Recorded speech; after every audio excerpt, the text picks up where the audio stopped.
এ দেখুন, অবসরপ্রাপ্ত সেনা জওয়ান আজাদ আলী, তাঁর নামও বাদ। কার্গিল যুদ্ধে লড়েছিলেন এই আজাদ আলী, তাঁর নামও বাদ গেছে। অবসরপ্রাপ্ত সেনা জওয়ানের একাধিক সেনা অপারেশনে যোগের পরেও নাম বাদ বাদুড়িয়ায়। কথা বলবো প্রতিনিধি অনুপমের সঙ্গে। অনুপম, নাম বাদ তো বুঝলাম, কিন্তু তার কোনো আশ্বাস বা কিছু? না দেখো, কোনো রকমই আশ্বাস বা কোনো রকম যে সান্ত্বনা বা কোনো রকম যে সমাধান, এরকম সূত্র যে আশ্বাস তাদের কোনো রকম মেলেনি। তাদের যখন লিস্ট বেরোয় তখন তিনি দেখেন যে তার নাম বাদ চলে গেছে। তার বাড়ি বাদুরিয়া, যে রামচন্দ্রপুরের 118 নাম্বার বুথে তার বাড়ি। ভোটার লিস্টে নাম যখন তিনি দেখলেন যে তার নাম সহ তার পরিবারের 3 জনের নাম বাদ চলে গেছে, তখনই কিন্তু তিনি রীতিমতো বিস্ময় হয়ে যান এবং তিনি রীতিমতো আতঙ্কিত হয়ে পড়েন। এবং তার যে একটাই প্রশ্ন, যে তিনি কার্গিলের যুদ্ধ সহ বিভিন্ন যুদ্ধে তিনি অংশগ্রহণ করেছেন, ভারত হয়ে লড়েছেন, সেখানে তার নাম যেখানে বাদ চলে গেছে, তাদের একটাই প্রশ্ন, কিভাবে তাদের নাম বাদ। 30 বছর 3 দিন ভারতীয় সেনাতে সার্ভিস করেছি। আমি 3টে অপারেশন এর সঙ্গে যুক্ত ছিলাম: অপারেশন বিজয়, অপারেশন পরাক্রম, অপারেশন সিন্দুর। এতে আমার সক্রিয় ভূমিকা ছিল।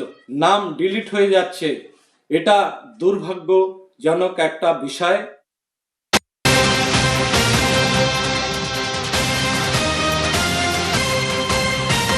নাম বাদে ঝুলে কংগ্রেস প্রার্থীর মনোনয়ন।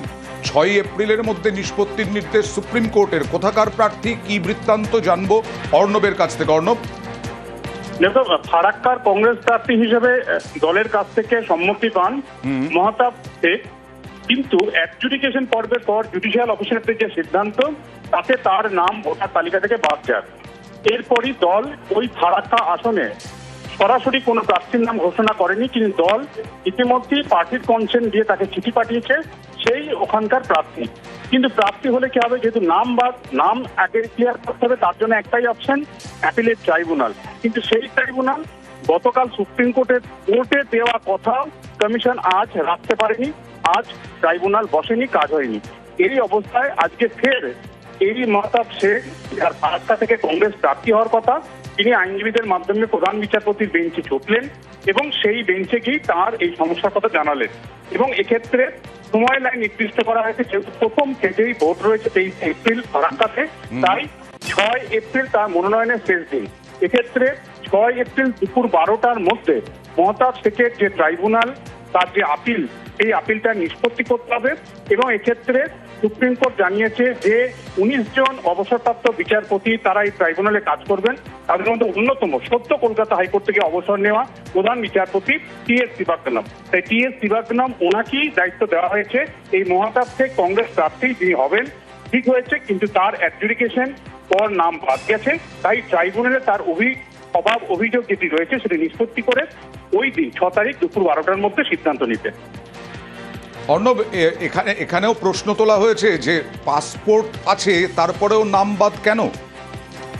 একেবারে তাই। এই প্রশ্নটা যখন তার আইনজীবীরা বলেন, এক্ষেত্রে বিদ্রোহ শামীম বা তার রূপ সহিম, তারা প্রত্যেকেই মামলা সওয়াল করছিলেন যে তার ভ্যালিড পাসপোর্ট রয়েছে, তারপরেও যখন নাম বাদ গেছে, এই বিষয়টাই সুপ্রিম কোর্ট মন্তব্য করে যে যার পাসপোর্ট রয়েছে এবং সেটা অ্যাক্টিভ মোডে রয়েছে, তারপরেও সেই ব্যক্তিভাবে অন্তত ভোটার তালিকা থেকে বাদ করেন। কারণ পাসপোর্ট দেশের প্রধান বিচারপতির বেঞ্চ যে ট্রাইব্যুনাল গঠিত হয়েছে, সেই ট্রাইব্যুনালের মহামান্য বিচারপতি টি.এস. শিবাগ্নমকে দায়িত্ব দিয়েছেন আগামী 6 তারিখের মধ্যে যাতে এই মহতাব শেখের যে ট্রাইব্যুনালের যে অ্যাপিল, সেটা নিষ্পত্তি করে তারপরে যাতে তিনি নমিনেশন করতে পারেন।